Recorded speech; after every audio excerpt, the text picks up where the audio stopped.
Tasmai Shri Gurave Namaha.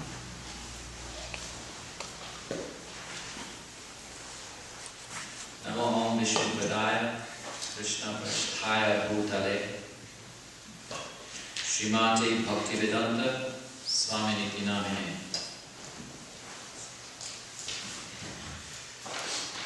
Namaste Saraswati Deve Gauravani Pracharane Nirvishesha Srimivadi Paschatya Deshkarane Akhanda Mandalakaram Yena Vyaptam Charachanam Tatpadam Darshitam Yena Tasmai Shri Gurave Namaha.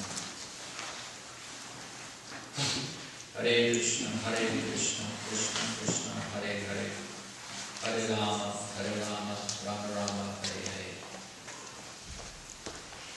Sri Krishna Chaitanya, Prabhu Nityananda, Sri Adwaita, Gadadhara, Srivasati Gaur Bhakta Vrinda. Hey Krishna, Karuna Sindhu, Dinabandhu, Jagatpate, Gopesha, Gopika Kanta, Radha Kanta, Namostake. Tapta Kanchana Gaurange, Radhe, Vrindavaneshwari, Vishabhanu Sute Devi, Pranamami Hare Priye.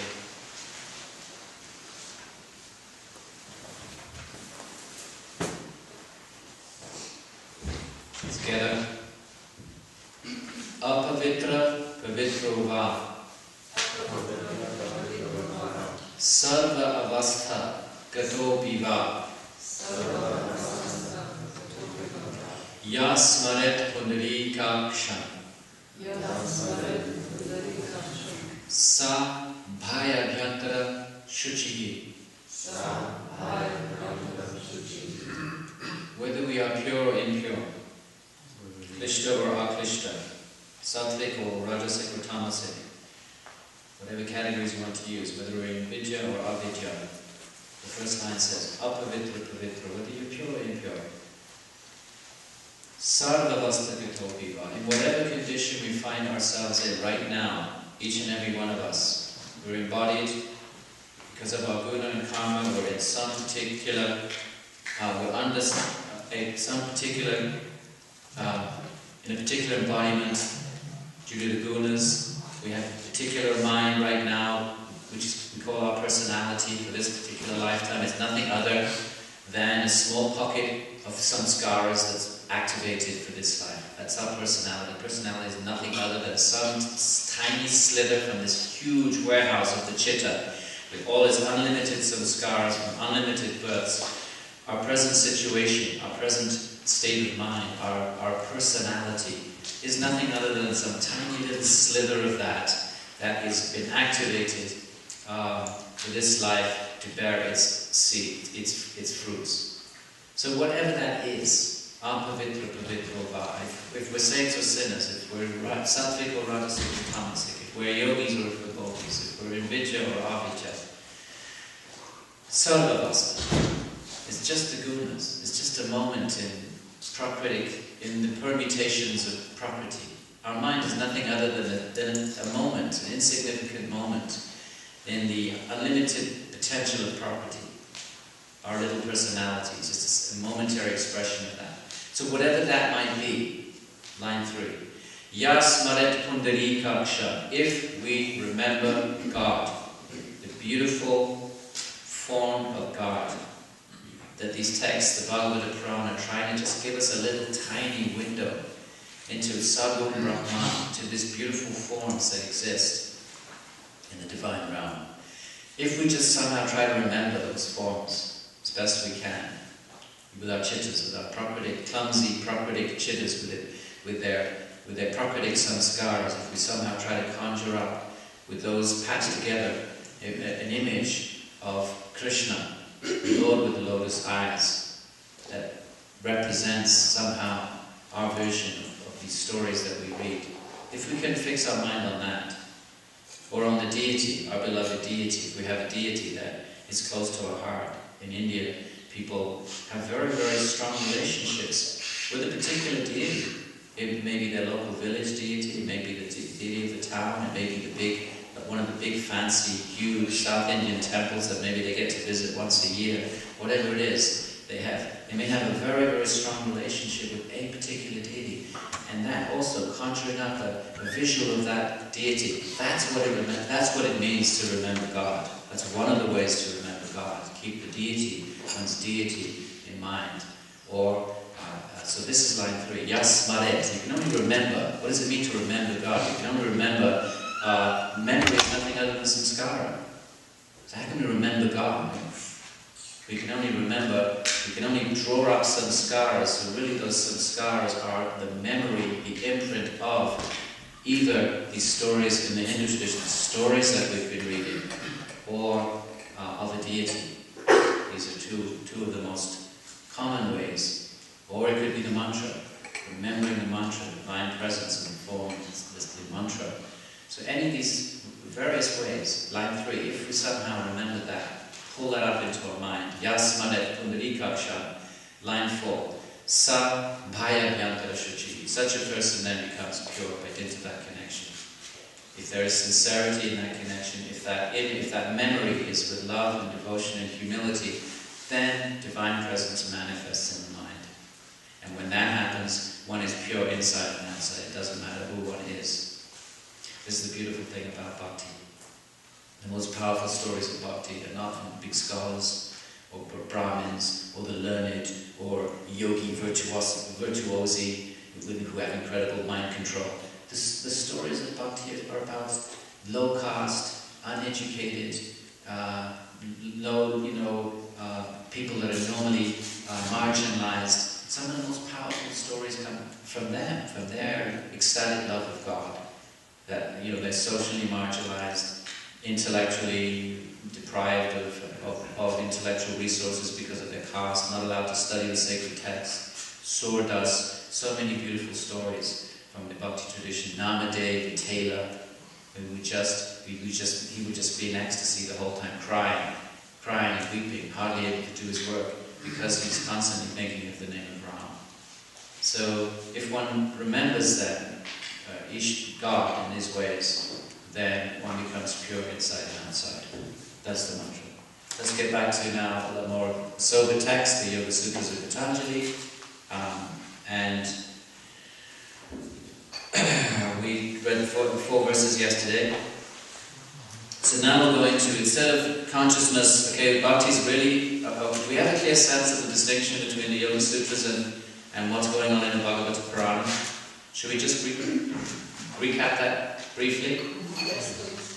Bhakti is about consciousness flowing through the mind and the senses, and the mind and the senses are absorbed in thinking of the Leela. Okay? So either reading the stories, hearing the stories, chanting the stories, reciting the stories, consciousness then is flowing through the mind is absorbed, listening like we did yesterday, listening to the stories of Krishna, crawling around on his knees, bruising his knees. The mind becomes enchanted with these stories, and as the mind becomes more and more sattvic, it starts to experience complete ecstasy. Just from hearing the stories, just from even thinking about Ram. When the ego is not blocking, interfering with that, when the mind is sattvic, when the humility is there, when there is surrender to the divine in that form, the mind experiences incredible states of ecstasy, such that it breaks down. The mind breaks down. And what are symptoms of ecstasy? You start crying, your hair stands on end, you start rolling around like an epileptic fit. There's even somebody who wrote a whole book about how really mystics of the world were really all the epileptics. People misunderstood them because all their symptoms are like symptoms of epilepsy. But really what that is that the bhav, that's the consciousness, the bliss of the Atman flowing through the mind, connecting with Brahman in the form of Krishna and Rama, whatever one's Ishtadeva is, could be Lord Shiva, and from that connection then, the mind experiences such bliss, it can't deal with it. It breaks down. It's like taking a transistor radio, which is used to one current, and then taking it to Europe and plugging it in, and the current is too much, so it just blows. Extra energy. So when the mind is in a state of ecstasy, when consciousness is flowing through this Prakritic mind, which is so limited, and contacting Brahman in the form of the stories, of the kirtan, of the japa, whatever form that takes with the deity, the mind breaks down. And then all of a sudden the body starts acting in irrational ways. And tears start pouring out of the eyes. Hair starts standing on end. The Bhakti tradition says if you're not weeping when you do kirtan, you're not doing kirtan. You're still holding, your ego is still blocking, the rational mind is still blocking, what's all this about, mythology. That's not kirtan. Until you actually are weeping and crying just from hearing the name of Rama.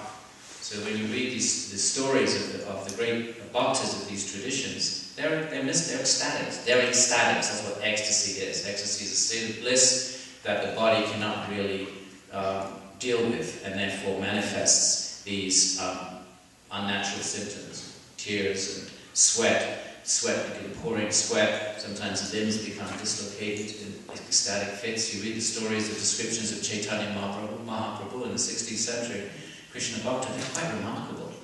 He would fall into these states and nobody knew what to do with him. And his limbs would start dislocating. So these sound a little horrific to us, perhaps, but that's just because we don't know how to judge them. We don't know what's going on internally. We can only see them externally. And so then we think, well, that's must be epilepsis or something. So that's one type of yoga. Mind going, consciousness flowing through the mind, and mind is focused on God, Ishvara. Okay? Be that Krishna. If you're a Ram Bhakta, it's Ram. If you're a Shiva Bhakta, that is Shiva. The other type of yoga, there's many types, I'm going to say there's just two, but what we're going to do now is the reversal of that, where consciousness is not flowing through the mind and focusing on a form of Ishvara, divine Brahman form of Ishvara, but the mind is now going to close down completely, and consciousness now is going to involute, if you will, or I'm not quite sure that's the right verb, but consciousness is going to involute and find its own nature, and discover and by finding its own nature, it finds its own nature. It consists of, what is its nature? Its nature is Sat, Chit and Ananda. Part of that nature is an inherent state of bliss, where somehow when consciousness is flowing outward through the mind in normal, not when God is the object of the mind, but just in normal consciousness, when the world is the object of consciousness, body, mind, then one somehow that bliss which is within is not accessed.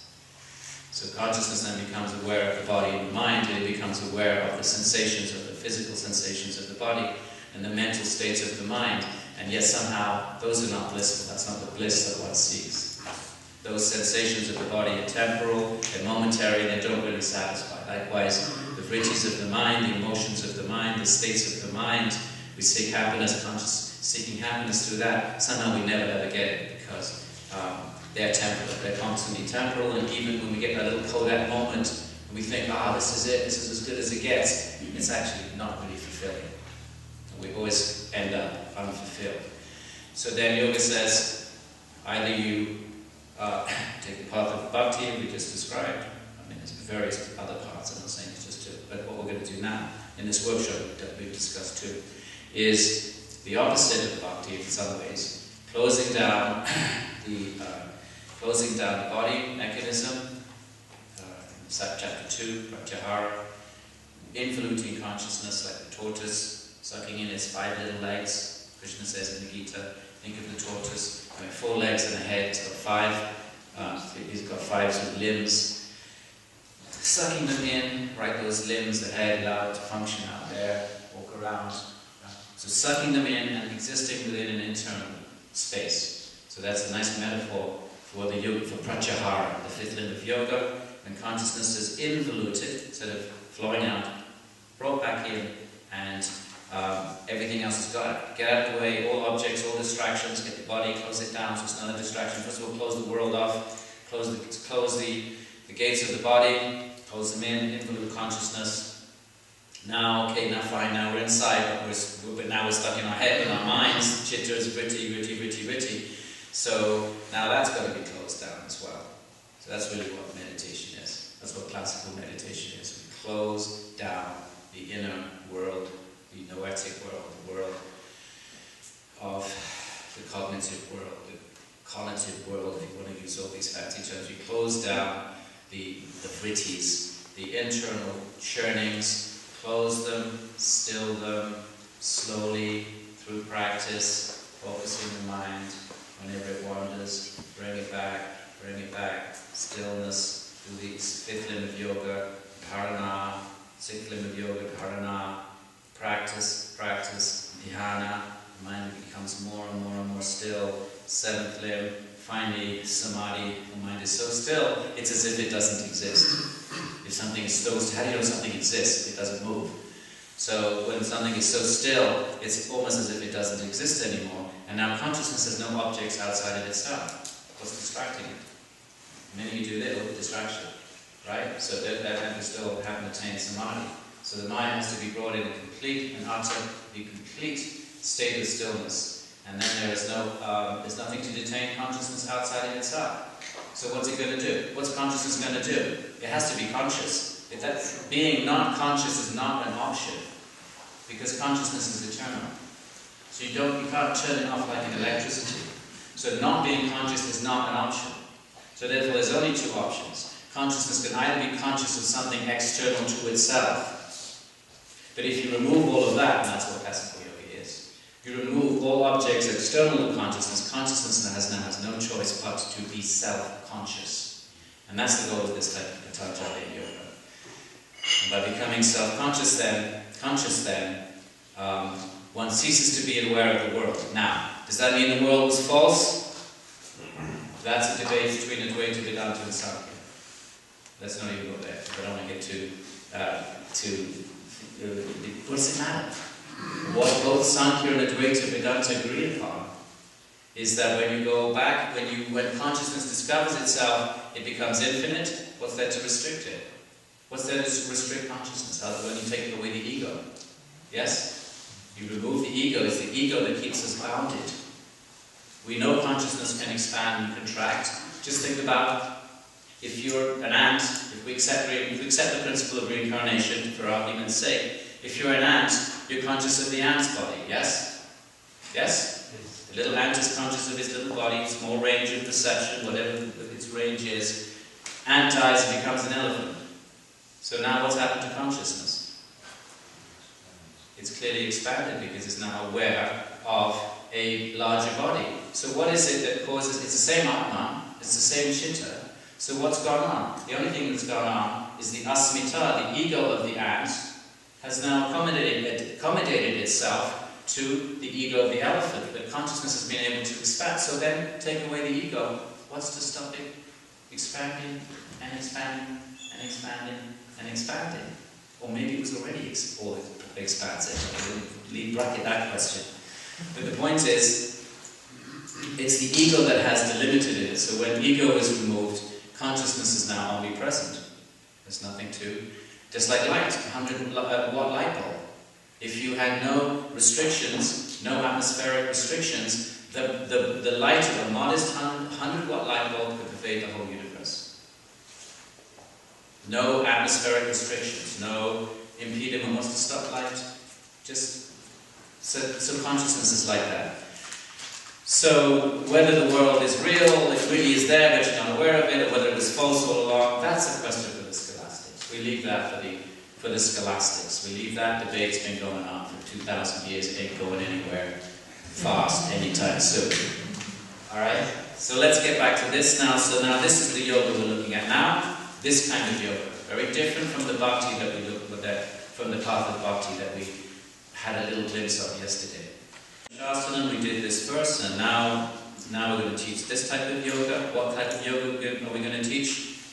Yoga Chitta Vritti Nirodha. The yoga the yoga that Patanjali is going to teach us, not the same as what Gita is teaching us, not the same as what Bhagavatam is teaching us, but this yoga, which is the classical kind of, Raja Yoga is only the term the Gita uses.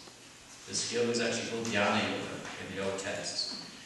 So this yoga is about Chitta Vritti Nirodha, stilling the vrittis of the mind. Stilling the permutations of thought. It's taken for granted that the world has been locked out. It's taken for granted that the body is in a state of stillness. But now, the real challenge is that find that's relatively easy. It's relatively easy to, close one's eyes and kind of close out the world, block out the world. But settling in a mind, that's the challenge. So yoga then is the stilling of the states of mind. What happens then? Verse number 3. Tada drashtuhu swarupe vasthanam. Then the seer abides in its own nature.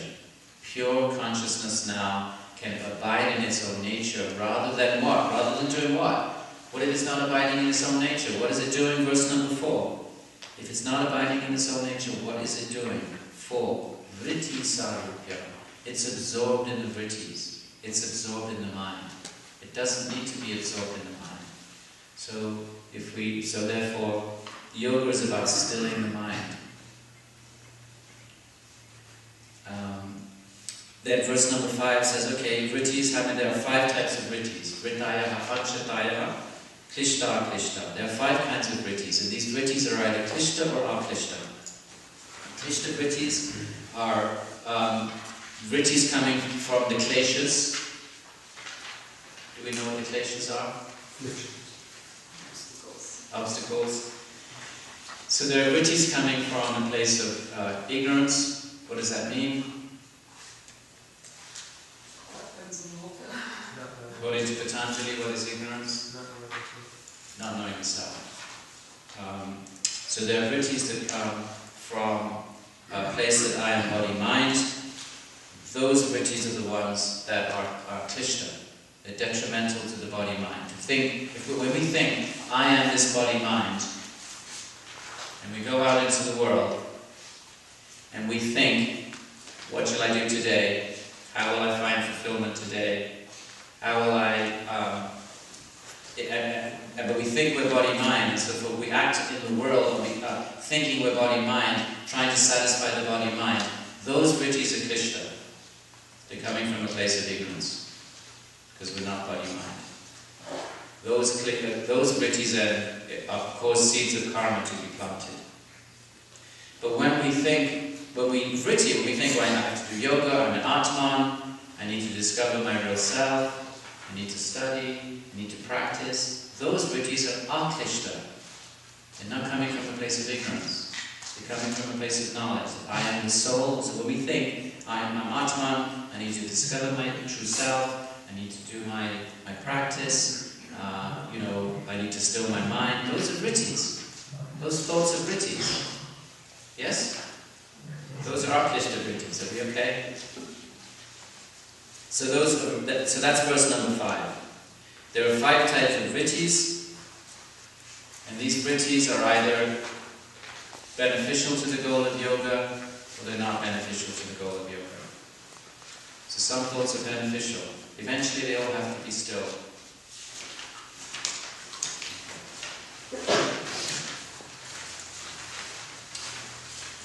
So Patanjali then speaks about what are these 5 vrittis. What does the mind do? Verse number 6. Pramana, viparyaya, vikalpa,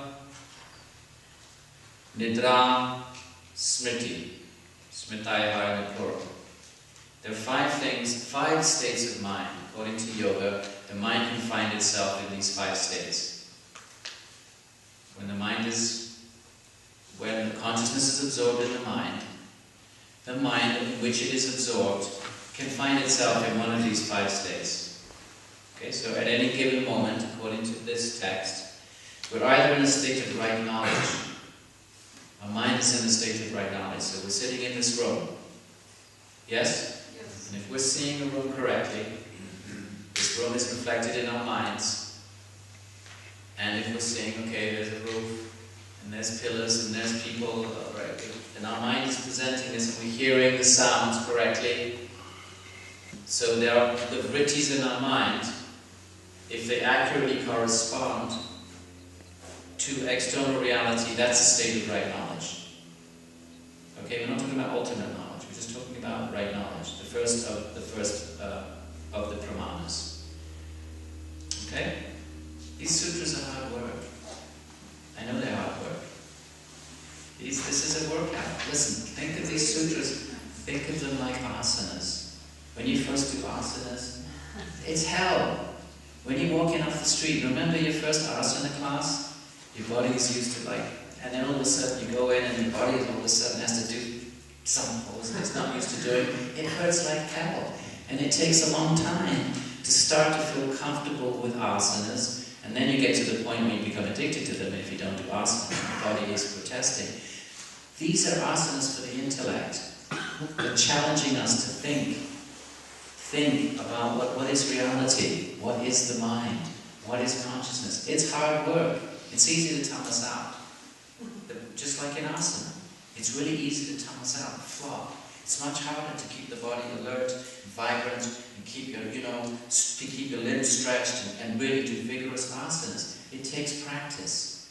It's the same with this. If we put the work in, we get benefit from it. As the body gets benefit from asana, the mind gets benefit. When it takes the trouble, it manifests the sattva. It takes the energy to manifest the sattva, to engage with these sutras. These are wisdom sutras. They give us insight into our reality, and they help. Not necessarily for the spiritual path. You don't have to be you don't have to study sutras. You can just be. One can just surrender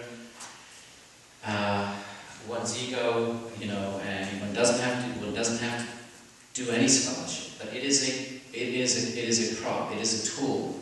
It is an asset in our spiritual journey. That's why these sutras are written. They're written by the sages to give us a tool, an additional tool in our toolkit as we struggle to proceed on the path of yoga. Who said that the Raja Yoga is a royal path? Is that written by someone? The Bhagavad Gita says that. So the term Raja Yoga is not a term that's used in all the, it just happens to be the term that the Gita uses. Even the Gita uses the term Dhyana Yoga. But the term becomes popularized by Vivekananda. In fact, he even wrote a book called Raja Yoga. And so then people think of Raja Yoga, they think of it as meditation, but actually it's just one term that just, and really what Krishna is saying is, he's saying it's the king of yogas. It's not really a name. It's not really a name, it's an adjective. It's the king of yogas. It's not really supposed to be called Raja Yoga. But the term gets plucked out of its context, and then, it's used as Raja Yoga. Okay? Yes? What's the difference between Raja Yoga and Jnana Yoga? There's no difference between Raja Yoga and Dhyana. You mean Jnana or Dhyana? Dhyana Yoga, Dhyana is fixing the mind. Jnana Yoga is another kind of more active process, where the mind, actually Jnana Yoga means really studying, analysis, reading, especially Jnana Vedanta path is a Jnana Yoga path, where you study the Upanishads intensely, study the Vedanta Sutra, and absorb. The mind is absorbing all of those samskaras from the texts. So the mind is becoming filled with wisdom statements, right? And so it's being bombarded with samskaras from the scriptures, and the mind, all of these samskaras are leaving an imprint, leaving an imprint, leaving an imprint. So pretty soon it starts to create, the mind is nothing other than samskaras. So our mind is nothing other than whatever we put in. If we're listening to rock and roll all day, right? Rock and roll music all day, and then we're going to have those rock and roll samskaras in our mind. Then our mind is going to be sort of rajasic. It's going to be flavored by rock and roll samskaras. We're going to see the world that way. So if we bombard our mind with Upanishad, with study, with intense study, which is the Jnana Yoga path, Jnana Yoga path, 10th study, the mind becomes saturated with the teachings of the texts, we start to see the world that way. The way we see the world, listen, here's consciousness, here's the mind. Right? Here's the world. Let's say that's the world. Here's consciousness, here's the mind. Okay? Now this mind is nothing other than samskaras coming in through the senses. So here the eyes, the ears, the nose, everything we see, we eat, we touch, we listen to, all of that is coming in, and it's leaving an imprint, leaving an imprint, leaving an imprint, leaving an imprint. If everything, and then consciousness here is flowing through that mind with all its imprints and perceiving the world. Now if all of those imprints, these imprints coming in are rajasic, then how are we going to see the world? If I always give this example, if I get red paint and I splatter red paint on my spectacles, how am I going to see the world? Red. I have no choice. It's not a choice. Metaphysically, I'm going to see a red world. If I sprinkle green paint on my spectacles, the world will be green. So everything coming into my chitta, the music I listen to, the things I read, the TV if I watch it, food I eat, if it's all rajasic, I'm listening to rock and roll, I'm reading, stories of love and romance, all of this, rajas, how am I going to see the world? Rajasically. I'm going to be seeking all these things in the world and never finding them. Now, if I sprinkle my chitta with Upanishadic wisdom, this is the path of Jnana Yoga. Okay, I'm listening to Shravanam, I'm listening to teachings, I'm listening to Kirtan, I'm reading, I'm studying deeply, intensely, and a big chunk of my day is spent like that, then all the samskaras going in are going to be wisdom samskaras from the text, and I keep doing this so repeatedly, and my consciousness here is flowing through these this mind full of wisdom samskaras. How is it going to see the world? It's going to start seeing the world in the way that the wisdom samskaras are directing it to see the world. It's going to start seeing the temporal nature of the world. It's going to start seeing how everything is temporary. It's going to start, which is what the Upanishads are teaching, but it's going to see it. It's not just going to be dogma stuck in one's head. Actually see the reality of those things. You see that you see the ephemeral nature of desire, that it can never fulfill, that it's momentary, that it's temporary. And so that's the path of Jnana Yoga. It's a path that involves, of course, we say reading, but actually in the old days it would be hearing, Shravana, and then Manana, then reflecting on the teachings. So you hear the wisdom, and then reflect, Manana, engaging them, applying logic to them, challenging them, probing them, that's Manana, and then Nididhyasana, which is then contemplating them. And then at a certain point there's a eureka moment, and then one action, and then actually one begins to experience Brahman. So there's this kind of eureka moment. So that's the path of Jnana Yoga. I have a question, just on Yes. clarification. I noticed you were saying, because Jnana Yoga, Jhana, but you're saying like a soft G, Jnana? There's two different words. Can you spell that? There's Jnana, Yeah. and there's Dhyana with a D. That's Jnana, Jnana. Jnana is Jnana. Yeah, it says you spelled I the just- same word. Spell? Jnana or Jnana? G-Y or... Well, it's Jnana. It's not Jnana, it's Jnana. Some texts say J-N-A-N. It is Jnana. I was just, Okay. I was just curious because you were pronouncing it different than I heard, so I was just... It's the one. It's one of the only words in Sanskrit that is not pronounced as it's written. Sanskrit is an incredibly phonetic language. However things are written, that's how you pronounce them. Once you know the dots and the slashes, the diacritics. There's one exception. It should be jnana. It's written jnana, but it's the only one of the. Actually, there's a couple of others, but for our purposes, it's the only exception in Sanskrit that you don't actually pronounce it as it's written, and you pronounce it with a gya, jnana. Now, if you want to get really fancy, then in different parts of India, you're going to pronounce it differently, but mostly it's jnana. Actually, Tamil Nadu? Yes. Yeah. Jnana. Okay, so different pronunciations in different parts of India. So there's, even the written form is different. Well, written form is going to be the same in Sanskrit, J-N-A-N. That's standard. Or we can write it if you want. Should we get back to this?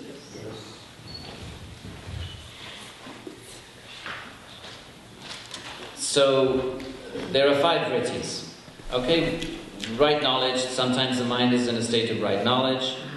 Pramana, sometimes it's in a state of viparyaya, wrong knowledge. When the mind is not hearing something properly, not seeing something correctly, there's a vritti in the mind that doesn't correspond to external reality. Vikalpa, imagination. Sometimes the mind is in a state of imagination. Let's not go too deeply into that. Nidra, this is also a state of mind. When the mind is in a state of deep sleep. Because of tamas. The mind is in a state of deep sleep. It's kind of an absence of vrittis, deep sleep. But it is a vritti. It's a vritti in which there are other vrittis are absent. This is called nidra. And smriti. Smriti is memory. Memory is nothing other than samskara. Okay? So our mind can be in one of these 5 states at any moment. We're either walking around in a state of right knowledge, or we're walking around in a state of wrong knowledge. We're mishearing things, or misseeing things. Or we're in a state of imagination. We're imagining things. Or we're in a state of deep sleep, or we're memory. Most of the time we're in a state of memory. We're walking around remembering this happened this morning, and that happened, and we're pulling up our samskaras. A lot of the time we're in a state of memory. Dream is also memory. Dream sleep is also memory. I'll ask you a question. Yes? Nidra is deep sleep, there's no vrittis involved. But it's still a vritti which, it's not a movement, correct. But it's still considered a vritti. It's one of the 5 vrittis. Nothingness. Nothingness is a No, vritti. it's not nothingness. Well, it isn't. It's chitta stuff. Because if you attach EG, you'll see some waves. So from this perspective, some waves, something good. Yeah, they would say, yoga would also say that the property is never completely still. There's always some rajas and some sattva. But in the state of nidra, it's almost still. So there are no samskaras arising because that would be dream sleep. So there is, but it's still a vritti. So you're saying it's a vritti, it's a mold. Vrit means to move. So in some very, very sluggish, slow way, there is still movement. But there are no samskaras are being activated. There's no consciousness. Consciousness doesn't change. Remember that. Consciousness is always, never goes to sleep. Consciousness doesn't go to sleep. It's not that the Atman shuts down, but the Atman is absorbed in the mind, and the mind is in a state of almost complete dense blackness. So it would be like, imagine if we closed all the lights and we were in pitch blackness, closed all sound, and we stare at a black wall. And you did that for 6 hours. And then you walked away and someone said to you, well, what did you say? What are you going to say? Well, I just saw black, but you were wide awake. You were wide awake for 6 hours, wide awake, you stare at a black wall. And then you go away and someone says, well, what was all that about? What are you going to say? Black. But you were still wide awake. So Atman is not that consciousness can never not be conscious. So even in a state of deep sleep, consciousness is 100% conscious, but what is it conscious of? It's conscious of a chitta, the vritti of which is almost 100%, and you make a good point, it's still a vritti, somehow or other, it's still a vritti, it's a state, so there must be some movement. But it's almost 100% tamas. The wind is reaches the key. Well, when we say vrittis are hidden, what we mean is all the samskaras are suppressed. It's actually a state of chitta-vritti nirodha. But it's not a state of chitta-vritti nirodha that we seek in yoga, because the state of chitta-vritti nirodha we seek in yoga is pure sattva, or wide awake. where the mind is completely still but completely conscious and awake. Whereas this is a state of chitta vritti nirodha because of tamas. So consciousness is absorbed in it, it's conscious of it, it can never not be conscious. Not being conscious is not an option. Ever. Ever. For all eternity. We are eternal. If you're having a bad day, don't do it. Because consciousness is eternal. We just if when the body dies, we're just going to be conscious in some other state. So deep sleep is a state of 100% consciousness, because consciousness can never be anything other than 100%. But what is it conscious of? Pure blackness, pure dense tamas. What about someone who's in a coma? Yes, what is it Same. unconscious an incorrect term then? I don't know. It's a good question. I mean, it depends on whether that person, I don't know if there's different types of coma. From a yogic perspective, if the chitta is in a state of tamas, then there's no memory. It's like deep sleep. If that's what coma is, if a person coming out of a coma has no recollection of anything, then that would suggest that state, that comic state, from a yogic perspective, they don't talk about brains, remember? There's no discussion about brains in any of these texts. So we won't use brain language, and we're using another model. It's not the model that we're looking at now. In Yoga Sutras, we're looking at the Chitta model. According to the Chitta model, then a coma would have to correspond to a state of deep tamas. So what is yoga in Sanskrit? Everybody. Yoga, chitta, vritti, nirodha. Okay? So what are the vrittis? And what are they? Pramana, viparyaya, vikalpa, nidra, smitaya. So these are vrittis of the chitta. This is what the mind does. Chitta is a warehouse of samskaras. And the vrittis are how these samskaras manifest. Now, how do we nirodha it? The goal of yoga is to still it. Nirodha, to still the mind. How do we do that? Verse 12. What is this nirodha? So verse 12 to 16. How do we nirodha the mind? Abhyasa vairagyabhyam. There's two ways, there's two ingredients of nirodha. There's two things that we have to bring to the task of stilling the mind. One is practice, abhyasa.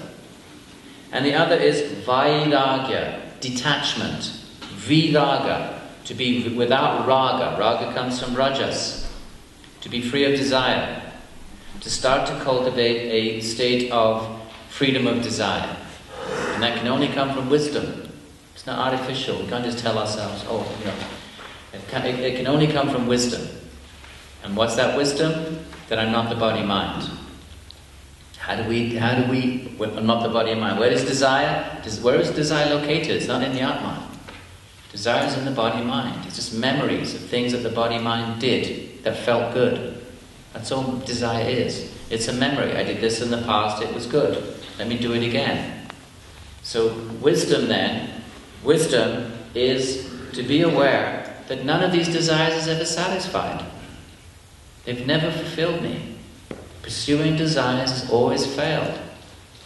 It has always failed to give us the bliss that we seek, the desires that they may give us some momentary satisfaction, some senses feel something, tastes good, sounds good for a moment, then it's gone. And even in that moment it doesn't fulfill. So wisdom starts to be aware of this. This is viveka. This is the first noble truth of Buddhism. Is to be aware that the pursuit of desire is not satisfied, it never has. And so practice then, as we cultivate that understanding, that awareness, as we become aware when we're out there chasing desires, become aware of our experience, start to be mindful. When we're running around, chasing desire, start to be mindful. Is this really what I want? Is this really doing it for me? Is this really satisfying?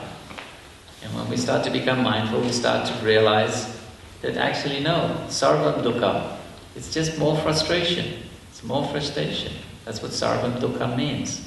Just more, it's just frustration. It's unfulfillment. So, practice then. Nirodha means to practice. What is practice? Let's look at this. Let's look at verse 13 and 14. What is practice? What does it mean to practice? What does it mean to have a practice? We say, "Oh, I practice. I have a practice. I do my practice." What does it mean? Verse 13.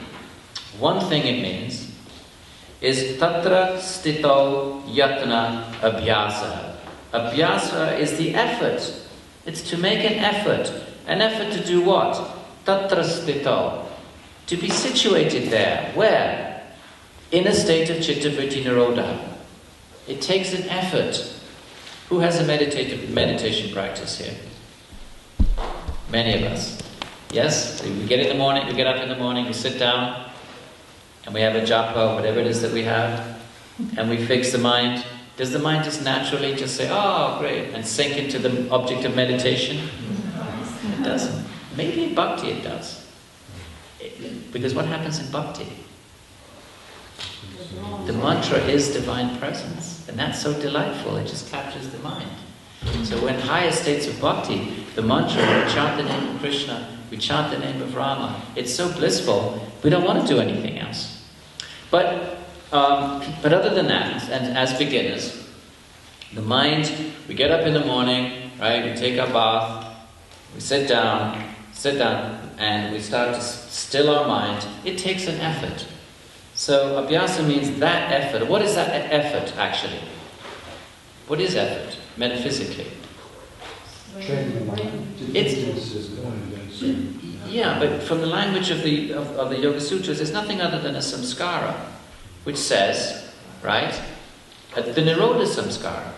It's nothing other than a Nirodha samskara. We sit down, we try to still the mind wanders off, yes, and then that little voice in the head that says, "Oh, I'm going to make an effort." Mind come back to the mantra. That's the Nirodha samskara. Effort is also a samskara. It's all samskara. Everything is samskara. There's that little voice that says, "Make an effort. Come on." So let's say we're chanting. We're doing japa. We're going Hare Krishna, Krishna Krishna, Hare Hare, Hare Rama, Rama Rama, Hare Hare, Hare Krishna, Krishna Krishna, Hare Hare, Hare Rama, Rama.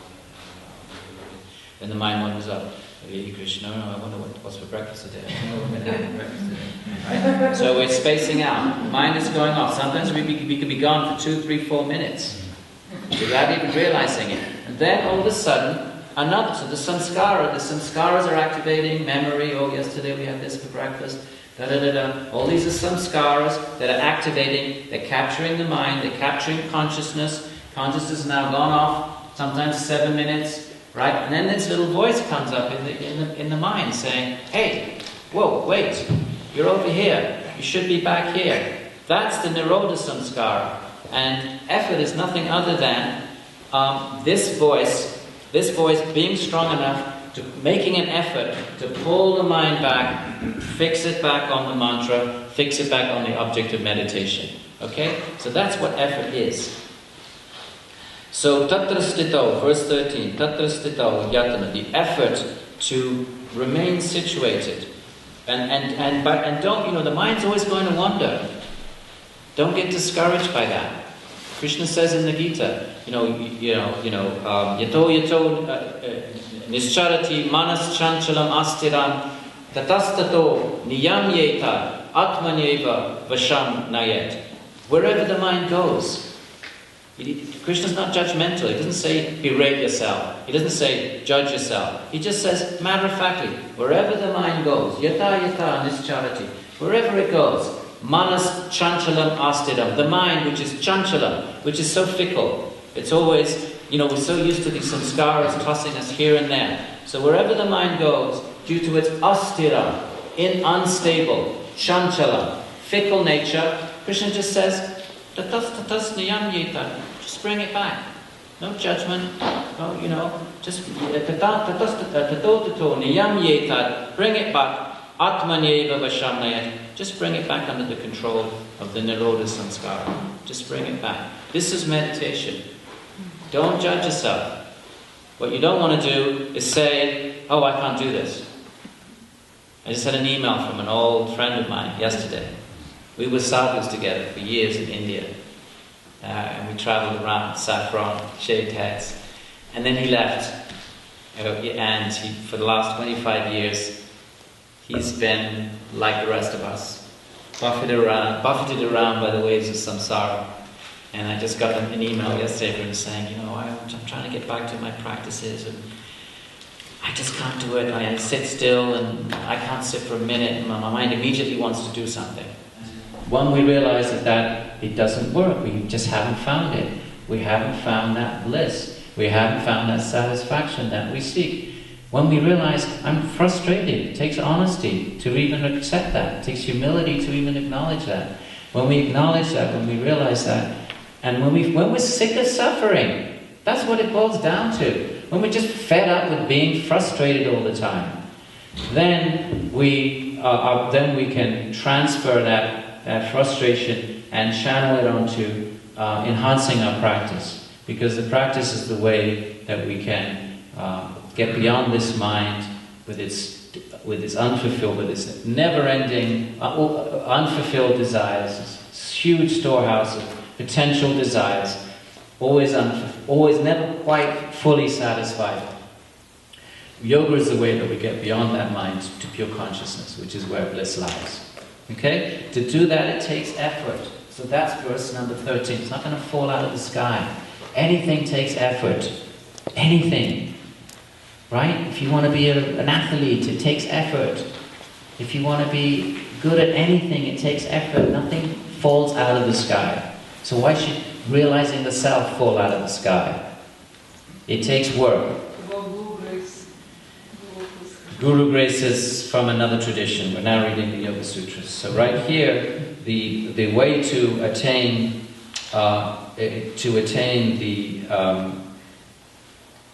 this consciousness is to still the mind, and that requires verse number 13. Tatra stito yatna, effort. The Guru grace, of course, is an important ingredient, especially in the Bhakti traditions. But this is kind of classical yoga. So let's move on to verse number 14. So verse number 13 tells us effort. 14. What more? Effort? What else? What are the conditions in which we apply this effort? Verse 14. Dirgha kala nairantarya satkara sevito dridha bhumihi. Practice becomes dridha bhumihi. It becomes fixed, solid. When does practice become solid? When it's performed under three conditions. Dirgha kala, for a long time.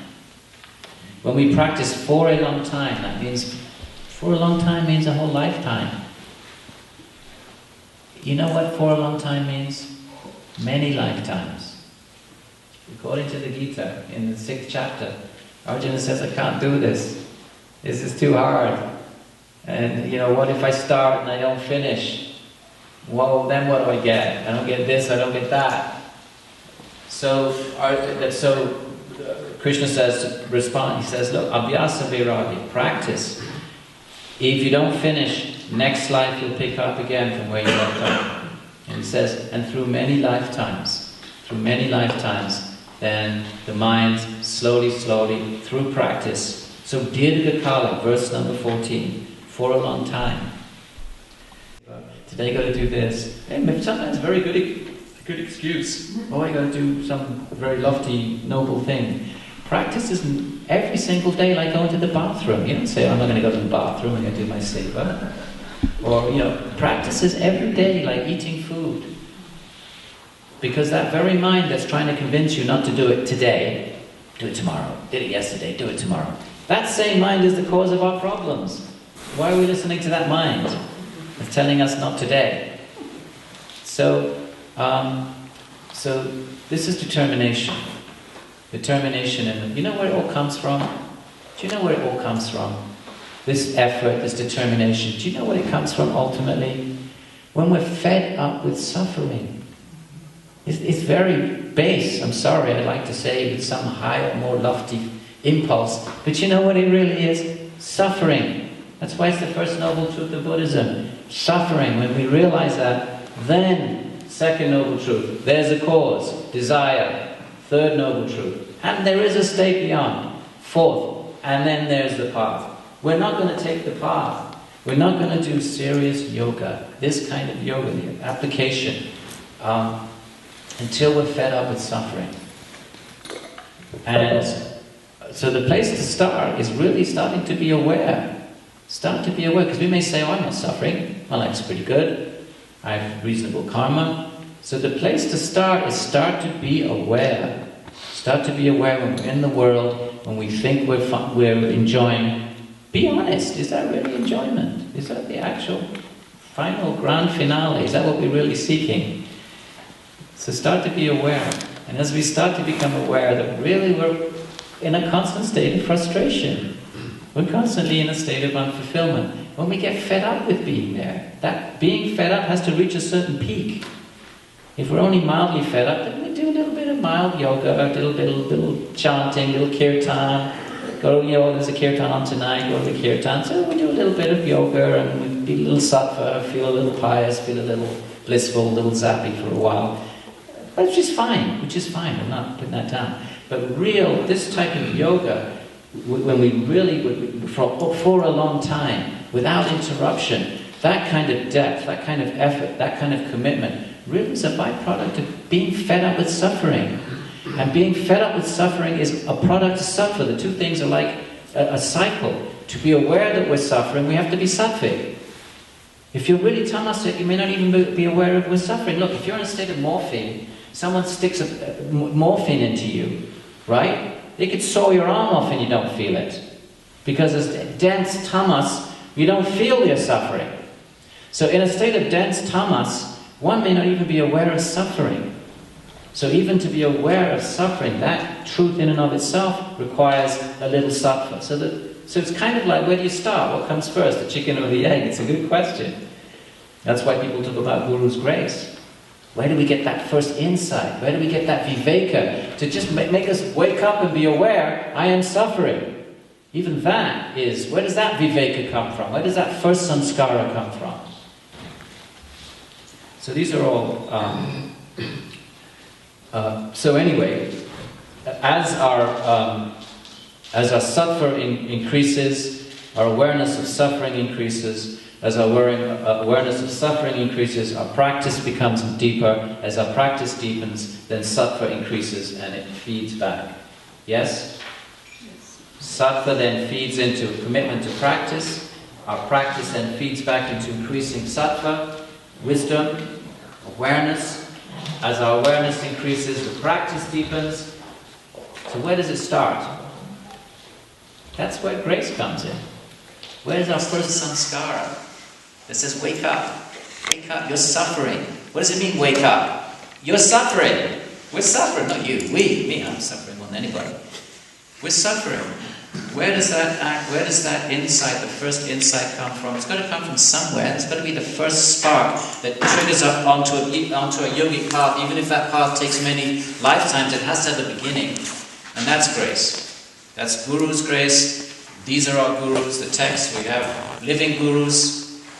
We have saints that live among us, that they were touched by their gurus. They got something from their gurus. And they've dedicated their lives to these practices, to these teachings, and then out of compassion they do what their guru did for them.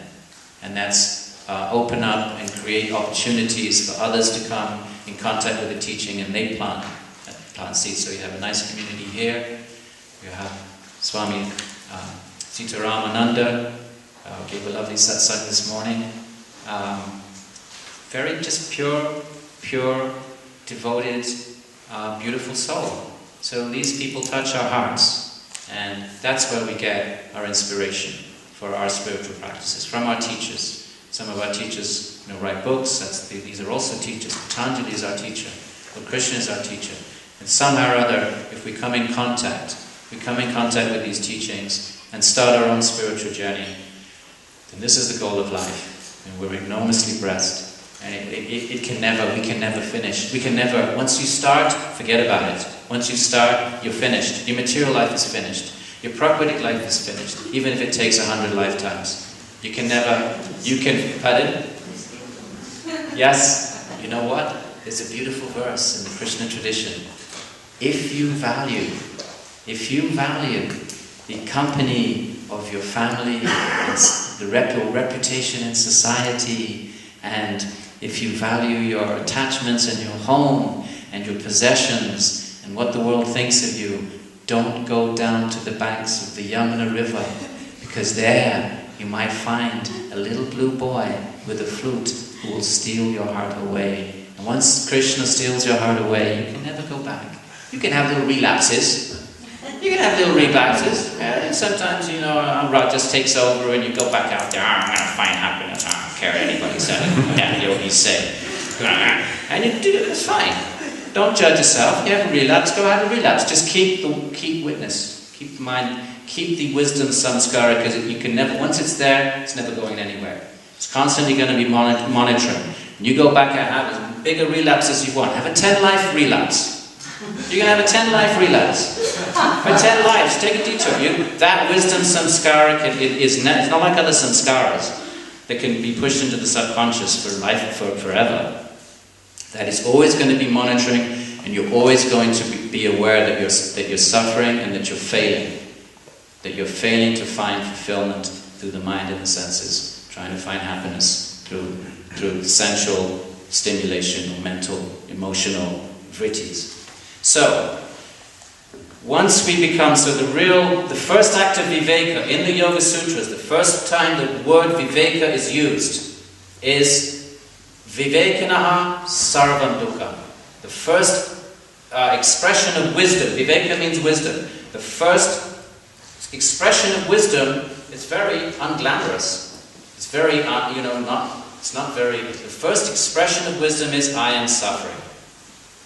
And this is why it's the first on the truth of Buddhism, it's the first verse of the Sankhyakarika. So, you know what's wonderful about these texts? If you didn't have these texts telling you that was wisdom, and you were aware of suffering, you'd think you were a loser. Right?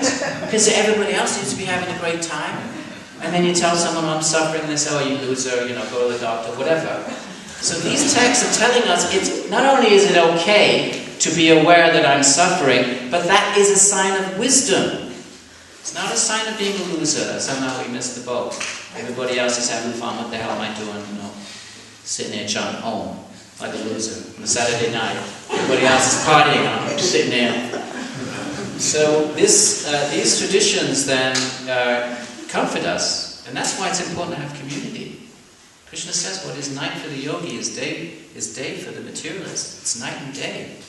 If you're all alone out there trying to practice, and all your old friends and everybody out there is running around chasing desires and trying to have a good time out in the town, and you're there trying to do yogic practice, and if you're completely isolated, you can start feeling, maybe I'm a bit weird. What's wrong with me? So community is very important. It's not in Patanjali, but there are traditions. Patanjali talks about, Kriya Yoga, various ingredients of Kriya. But some traditions stress Sangha as one of the most important parts of yoga. You've got to have community. You've got to be in the company of like-minded souls, because then you reaffirm your commitment. You're not a weirdo out there on your own. So, practice. Once we start to become aware of suffering, the depth of our practice is going to correspond to our awareness of the frustrating nature of everything else. The two go hand in hand. As long as we think there's something out there. Sarvam dukkha. What does sarvam dukkha mean?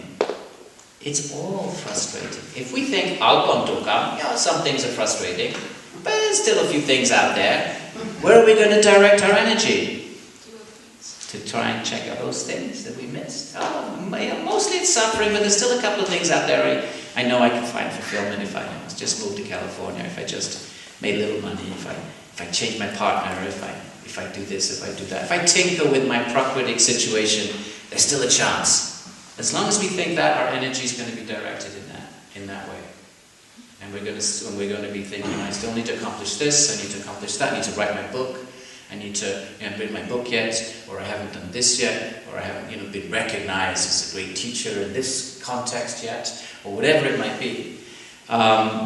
So then our energy is going to flow out towards that. It's only when sarvam, the reality of sarvam, all, sarvam, dukkha, all is frustrating. It's only when that really, not theoretically, not because we read the Noble Truths, because it's kind of a cool thing to read, but when that really dawns, when that settles deeply, when the sarvam, when the meaning of sarvam becomes, when we realize it, viveka, then our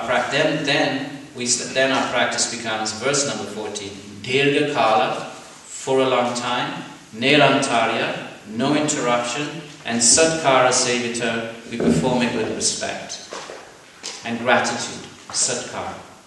That we are just grateful that we have this raft that our teachers, our sages, our teachers have given us these means, these ways of finding, first of all, peace, and then bliss. What do I mean by that? First of all, peace and then bliss? Well, first of all, the mind has to become sattvic. And then we get peace. That's not the goal. Goal is the bliss of Atman. But that's that's a beautiful goal at the end there. But almost immediately, as we practice, as we take our practice very, very quickly, we start to appreciate, we start to experience the benefits of a peaceful mind. Sattva. And once we start to taste sattva, then rajas loses its appeal. Desires lose their appeal. And you begin to think, what the hell was I doing running around for so many years? What was I doing? I must have been in a state of insanity. That's what mine is a state of insanity. Right? What is insanity? If we think I'm Jesus Christ, I'm insane, right? If I go around saying I'm Jesus Christ, you think I'm insane. To think we are what we're not, that's insanity. So that's what moha means, that's what maya means. Mayaha, maya, moha, it's a state of insanity. Atman has forgotten itself, and it thinks it's something else. It thinks it's this mind, with its vrittis. So therefore yoga, this type of yoga, is about still the vrittis, still them and get an experience of something beyond the vrittis. So, this is verse 14. Let's just keep our eye on the ball. What are we doing? What's yoga? Chitti vritti nirodha. What happens when we chitta vritti nirodha? Verse 3. Drashtu svarupe vasthanam. Say it, it's beautiful. It's Sanskrit. Come on, let's say it. Everybody. Atha. Yoga. Anushasanam. Yogash. Chitta. Vritti. Nirodha. Tada. Drashtu. Swarupe. Vasthanam. Vritti sarupya. Itara. Say it as a language. Listen. This is a language. Okay, let's do a little experiment. I do this once in a while at class. Tim, I want you to ask me, what are you doing now?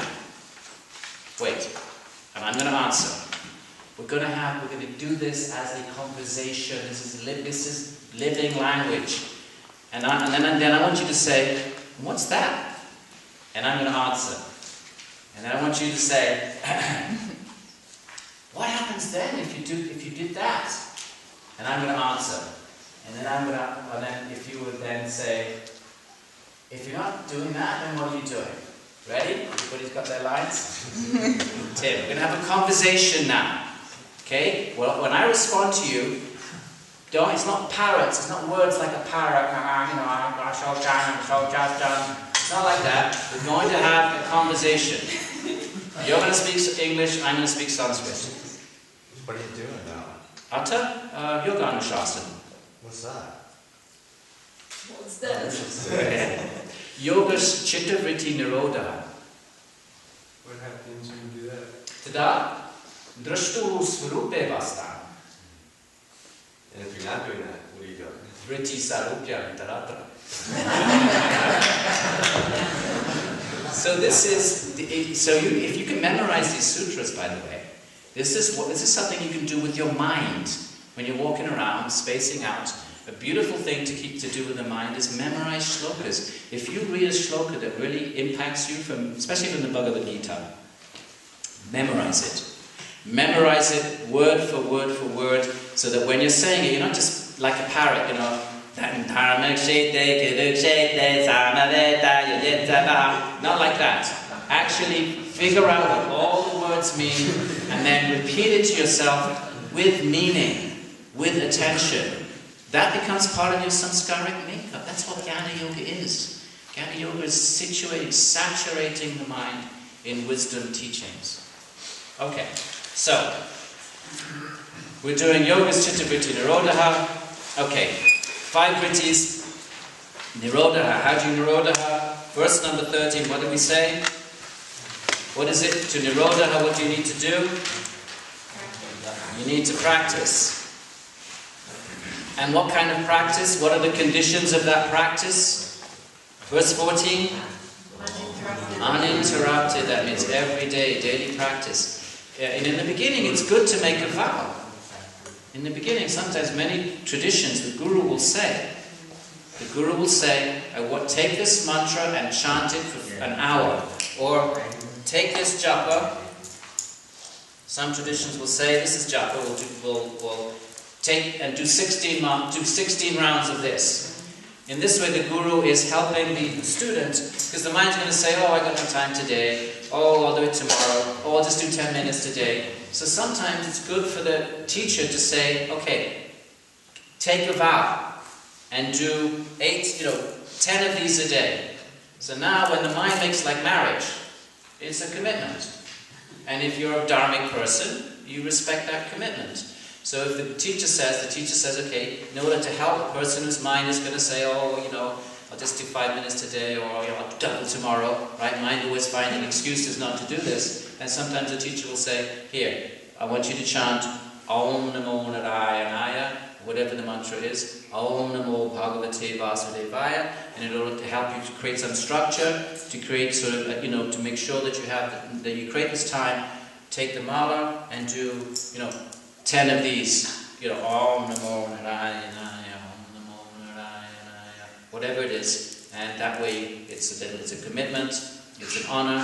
The disciple honors the request of the Guru and does that. So some traditions actually have a formal, when you take initiation, you commit to a formal little contract, which is simply meant to help structure this mind that's going to always be finding excuses not to do practice. They sometimes help to have this sort of formal kind of commitment. So verse 14, Dirghakala, long time, Nerantarya, no interruption, Satkara Sevita, with respect. Don't get frustrated. Don't expect the mind to lie down and play dead. It's going to protest. The mind has been fritting for unlimited births. In dog bodies, in cat bodies, in giraffe bodies. It's not going all of a sudden going to just nirodha. So therefore it's going to take time, as all good things do. Verse 15. So what is abhyasa? What is nirodha? Two things. What is it? Abhyasa, vairagya. So now we get to vairagya. What is vairagya? Verse 15. Vairagya means, in Sanskrit, it's vi-raga. Raga means desire. Vai is the same as vi. So vairagya is drishta anushravika vishaya vritishnasya vashikara sajna vairagya. Vairagya is the controlled mind. To control the mind. The controlled mind, vitrishnasya, of one who has no thirst, no desire for drishta anushravika vishaya, for seen or unseen things. In other words, to slowly lose desire for sensual, losing the desire for sensual experience, pleasures. It's not that those pleasures are not there. It's not that when one doesn't eat a nice meal, one doesn't, the taste buds don't respond and don't appreciate the food. But one loses the desire.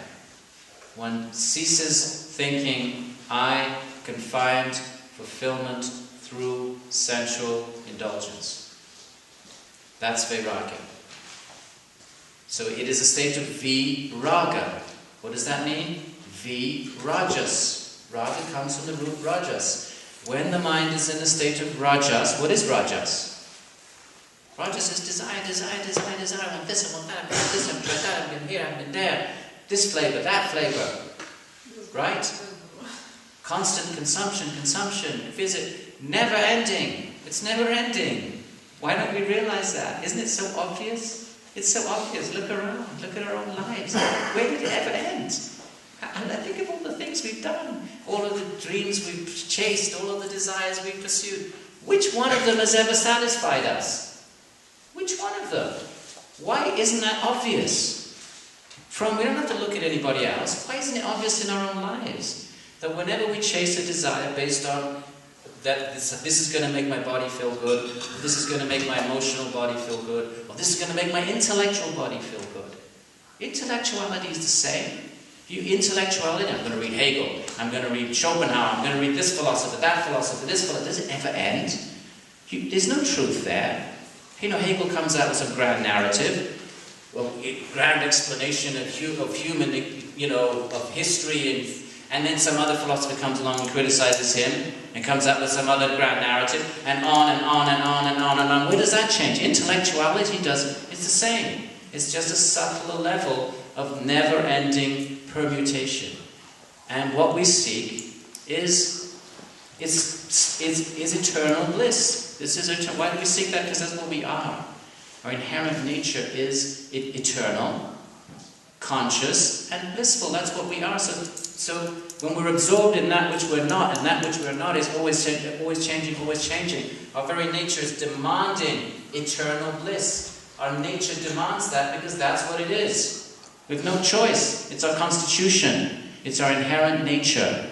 Our inherent nature is eternal bliss. So when when we're absorbed in the ever-changing, whether it's sensual, whether it's emotional, whether it's mental, whether it's intellectual, and reading Kant and Hegel, it never ends. And therefore there is never this satisfaction that we seek. And so yoga is saying, when we start to get these realizations, when we start to be aware, it starts with being aware. Start to be aware of suffering. There is no yoga path without that awareness. There is no first. That's why the Buddha put it right up there, right up. No messing around. Buddha's not a philosopher. He said 12 things. Sarvam dukkam. Everything is suffering. There's a cause. There is a state beyond it, and there's a path to get there. All of this Mahayana Buddhism, Theravada Buddhism, we don't even know if that goes back to the Buddha. That's all written 300 years later, all that gets compiled. Maybe it did. I'm not saying it didn't. But what we do know the Buddha said, right in his first sermon, right when he comes out of the forest, after his enlightenment experience, this, even academic scholars who are all critical and text critical, and this was written later and that gets added in, right? Spend your life figuring out. Even those scholars admit that one thing we can be sure of about what the Buddha did say is the Four Noble Truths. No messing around. Everything. And what is the first truth? Suffering. If we don't, it's not pessimistic. What's pessimistic about that? It would be pessimistic if you just say everything's suffering and there's only one truth. That would be pessimistic, right? Just full stop. All right. See you later. We'll go back to the forest.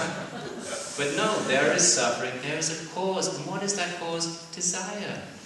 Desire. This is how these systems are completely subversive of our modern consumer society. What is our modern consumer society telling us? that we will find happiness through consumption, culture, right? A modern society, the premise is, right, everyone has a right to seek happiness. How do you find happiness? Through consumption, right? Doesn't matter who you vote for. Obama, whatever. What is it all about? Consume, consume, consume. How are we going to get our economy back? Consume, consume, produce, produce, produce. Why are you producing? To consume. Right? How are we going to solve all our problems? Production, production, consumption, consumption. So how do we find happiness? Through the fulfillment of desire. These traditions are saying desire is suffering. Our modern consumer culture is saying desire is happiness. This is the society we live in. Desire equals happiness. Fulfillment of desire, that's happiness. These traditions, fulfillment of desire, that's suffering. These are radically subversive paradigms. That's why you have to have community. Otherwise you're going to be the loser out there trying to do almost by yourself. When the whole society, the civilization, the ads, the TV, everything is throwing at us desire, consume, right? We watch all these fantasy movies. What's it all about? Desire. Oh, they're doing it. They're getting it. Must be out there. Look, magazine says it's there. All glossy, fake. 3 inches of makeup. It's all an illusion. So, right? Bright lights. So, so part of this then, the verse 50 is Vairagya. The lack of ragas, the wisdom to see that desire is the problem. Desire is the problem. Krishna says in the Gita, Kama Esha, Krodha Esha, Rajaguna Samudbhavaha, Mahapapam, Vidhi Enam, Airinam. Know this to be the enemy, Arjuna. What's the enemy? Not the Kauravas over there. What's the enemy? It's Kama, desire. Rajaguna Samudbhavaha, which comes from Rajas. That's Vairagya, means without Rajas. Do you see the connection between Vairagya and Rajas? Raga, Rajas, same root. Vai means without in Sanskrit. So what is Vairagya? It is the Vashikara Samya, the controlled mind. There has to be some control. There has to be some attempt to control the mind. Just because it's so heavily pervaded by Rajas. So there has to be some control. That's sattva. A little bit of sattva, whatever little bit of sattva we have to cling on to that and use that sattva to try to control the Rajas. The more the sattva grows, the Rajas is going to dwindle. Something's going to take its place. The mind's got to have. It's made of gunas. Right? It's either going to be Rajas or Tamas or Sattva or some combination. So the more we increase Sattva, it can only increase if something decreases. It's just physics, actually. It's metaphysics. It's like if this room is full of water, if I want to put some sand in, well, I have to take some water out and then I can put something else in. So if it's to the extent that if I want to get rid of Rajas, I have to replace it with something. So that is Sattva. How do I get the Sattva in there? To minimize, and Rajas is desire. How do I get the sattva in there? Through study, through mantra, through yogic practice. The more I absorb my mind in these practices, automatically the Rajas component dwindles. What is that Rajas component? Desire, the idea that I can find happiness running around, chasing illusions. So Vairagya is this absence of raga, which is the controlled mind of one who is without thirst for drishta anushravika vishaya, for sense objects. Whether you drishta, you experience them, or anu, have heard about them, anushravika. Okay? And what happens? Tatparam, where does that end up? Tatparam, higher than that, purusha kyate guna vaitrishna. Eventually, as one approaches the Atma, as the mind becomes more and more sattvic and starts to reflect the Atman, starts to come closer to the Atman, what happens? It loses interest in gunas, the entire world of the gunas. Become completely disinterested in the world. And how is that going? You're only going to do that if you've replaced it with something better. And what is that something better? Purusha Kyate, an experience of the Purusha. As the mind, you can't give up the world. Listen, the mind's got to, we've got to have happiness. Everybody has to have happiness. It's not like the yogi in the forest is some kind of weird, demented freak. Some kind of strangely, right? Everyone is seeking happiness, whether it's an ant, whether it's American Constitution, everybody is seeking happiness. The yogi is no different. The yogi is absolutely no different. He's seeking happiness, but the yogi has understood from wisdom, from sattva, happiness is not out there, it's not mind-body experience, happiness is within.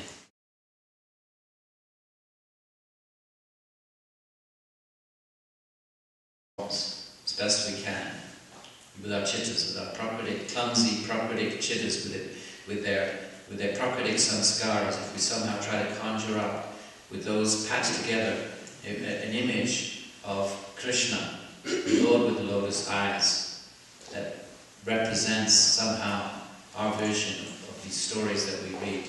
If we can fix our mind on that, or on the deity, our beloved deity, if we have a deity that is close to our heart.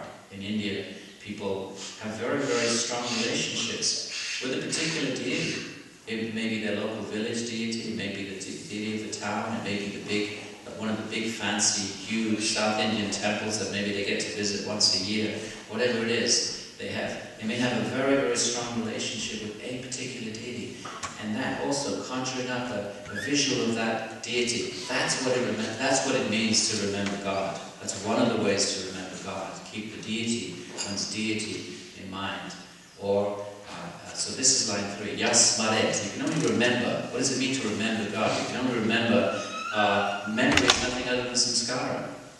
So how can we remember God? We can only draw up samskaras. So really those samskaras are the memory, the imprint of either these stories in the Hindu tradition, stories that we've been reading, or of a deity. These are two of the most common ways. Or it could be the mantra, remembering the mantra, divine presence in the form, the mantra. So any of these various ways, line 3, if we somehow remember that, pull that up into our mind. Yasmanet pundarikaksha, line 4. Sa bhaya vyantara shuchi. Such a person then becomes pure by dint of that connection. If there is sincerity in that connection, if that memory is with love and devotion and humility, then divine presence manifests in the mind. And when that happens, one is pure inside and outside. It doesn't matter who one is. This is the beautiful thing about bhakti. The most powerful stories of bhakti are not from big scholars, or Brahmins, or the learned, or yogi virtuosi who have incredible mind control. The stories of bhakti are about low caste, uneducated, people that are normally marginalized. Some of the most powerful stories come up. Sarva avastha gato biva yasmaret pundarikaksha sa bhaya bhyantara shuchihi. Whether we are pure or impure, klishta or aklishta, sattvic or rajasic or tamasic, whatever categories you want to use, whether we're in vidya or avidya. The first line says, apavitra pavitra, whether you're pure or impure. Sarvavasta gatopiva, in whatever condition we find ourselves in right now, each and every one of us, we're embodied because of our guna and karma, we're in some particular, we're under some particular, in a particular embodiment due to the gunas. We have a particular mind right now, which we call our personality for this particular lifetime. It's nothing other than a small pocket of samskaras that's activated for this life. That's our personality. Personality is nothing other than some tiny slither from this huge warehouse of the chitta, with all its unlimited samskaras from unlimited births. Our present situation, our present state of mind, our personality is nothing other than some tiny little slither of that that has been activated for this life to bear its seed, its fruits. So whatever that is, apavitra pavitro va. If we're saints or sinners, if we're sattvic or rajasic or tamasic, if we're yogis or if we're gopis, if we're in vidya or avijja, sarvavasa. It's just the gunas. It's just a moment in prakritic, in the permutations of prakriti. Our mind is nothing other than a moment, an insignificant moment in the unlimited potential of prakriti. Our little personality, just a momentary expression of that. So whatever that might be, line 3. Yas maret pundari kaksha. If we remember God, the beautiful form of God, that these texts, the Bhagavata Purana, are trying to just give us a little tiny window into Sadguru Brahman, to these beautiful forms that exist in the divine realm. If we just somehow try to remember those forms, the bliss of the Atman flowing through the mind, connecting with Brahman in the form of Krishna and Rama, whatever one's Ishtadeva is, could be Lord Shiva, and from that connection then, the mind experiences such bliss, it can't deal with it. It breaks down. It's like taking a transistor radio, which is used to one current, and then taking it to Europe and plugging it in, and the current is too much, so it just blows. Extra energy. So when the mind is in a state of ecstasy, when the mind and consciousness is flowing through this prakritic mind, which is so limited, and contacting Brahman in the form of the stories, of the kirtan, of the japa, whatever form that takes even the deity, the mind breaks down. And then all of a sudden the body starts acting in irrational ways. And tears start pouring out of the eyes, hair starts standing on end. The Bhakti tradition says if you're not weeping when you do kirtan, you're not doing kirtan. You're still holding, your ego is still blocking, the rational mind is still blocking, what's all this about, mythology. That's not kirtan. Until you actually are weeping and crying just from hearing the name of Rama. So when you read these stories of the great bhaktas of these traditions, they're ecstatic. They're ecstatic. That's what ecstasy is. Ecstasy is a state of bliss that the body cannot really deal with, and therefore manifests these unnatural symptoms: tears and sweat pouring sweat. Sometimes limbs become dislocated in ecstatic fits. You read the stories, the descriptions of Chaitanya Mahaprabhu in the 16th century, Krishna Bhakta, they're quite remarkable. He would fall into these states and nobody knew what to do with him. And his limbs would start dislocating. So these sound a little horrific to us, perhaps, but that's just because we don't know how to judge them. We don't know what's going on internally. We can only see them externally. And so then we think, well, it must be epilepsis or something. So that's one type of yoga. Mind going, consciousness flowing through the mind, and mind is focused on God, Ishvara. Okay? Be that Krishna. If you're a Ram Bhakta, it's Ram. If you're a Shiva Bhakta, that is Shiva. The other type of yoga, and there's many types, I'm going to say there's just two, but what we're going to do now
Hare Krishna, Krishna Krishna, Hare Hare, Hare Rama, Rama Rama, Hare Hare.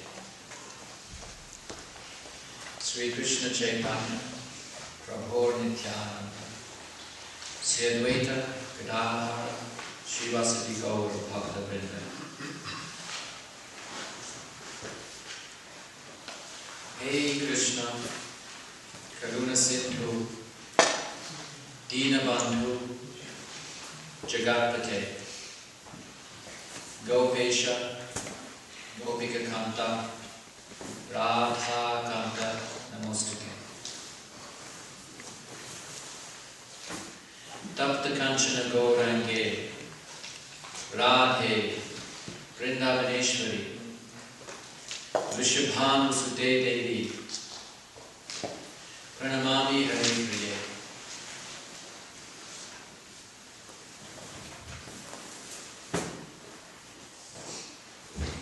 Together.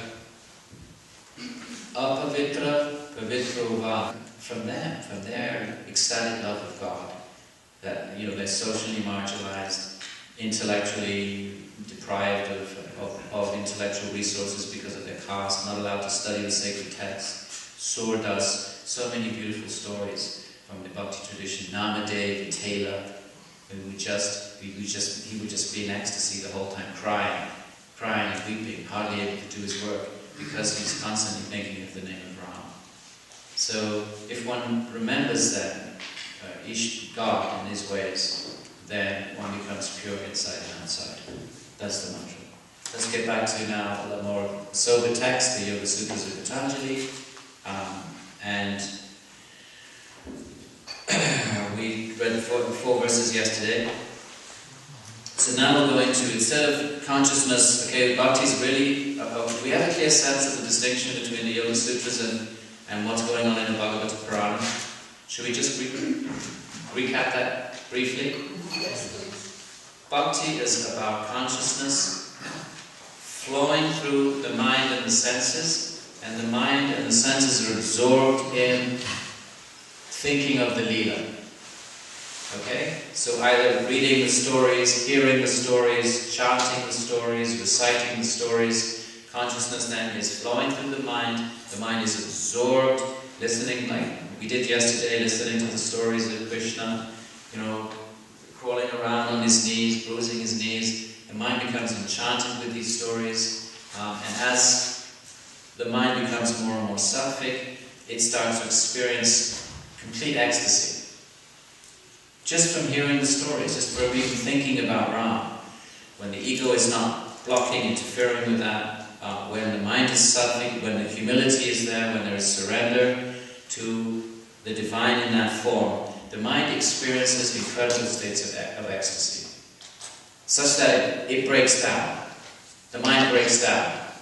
And what are symptoms of ecstasy? You start crying, your hair stands on end, you start rolling around like an epileptic fit. There's even somebody who wrote a whole book about how really mystics of the world were really all the epileptics. People misunderstood them because all their symptoms are like symptoms of epilepsy. But really what that is that the bhav, that's the conscious